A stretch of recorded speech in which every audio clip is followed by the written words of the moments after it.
जी हाँ दोस्तों, आ गया ट्रेंडिंग स्टार खेसारी लाल का सबसे धमाकेदार संग, जिस संग का बोल है पियुआ नचनिया लेके। जिस संग का बोल है जो काफी बेहतरीन संग बना है। ऐसा संग आज तक आप लोग ना देखे होंगे और ना सुने होंगे। जिस गीत को लिखे हैं शुभ दयाल सोहरा और इसमें म्यूजिक दिए हैं अनुराग राजा। शुभ दयाल सोहरा द्वारा लिखा गया है, अनुराग राजा म्यूजिक दिए हैं, जो काफ़ी बेहतरीन संग बना है।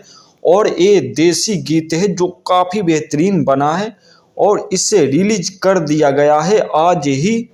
श्रेष्ठा फिल्म पर इसे रिलीज कर दिया गया है। श्रेष्ठा फिल्म पर इसे रिलीज कर दिया गया है। आप लोगों से मेरा अनुरोध है, ज़रूर से एक बार जाएं श्रेष्ठा फिल्म पर और इस गाना को सुने और ज़्यादा से ज़्यादा प्यार दें। ऐसा गाना आज तक आप लोग ना देखे होंगे और ना सुने होंगे। साथ में इसमें शिल्पी राज भी गाई है, जो काफ़ी बेहतरीन गाना बना है। और इसमें फिट है रानी, जो काफ़ी बेहतरीन गाना बना है और देसी गाना है, जो बिल्कुल माटी से जुड़ा हुआ गाना है। ज़रूर से जाएं श्रेष्ठा फिल्म पर और इसे सुने। Thank for you.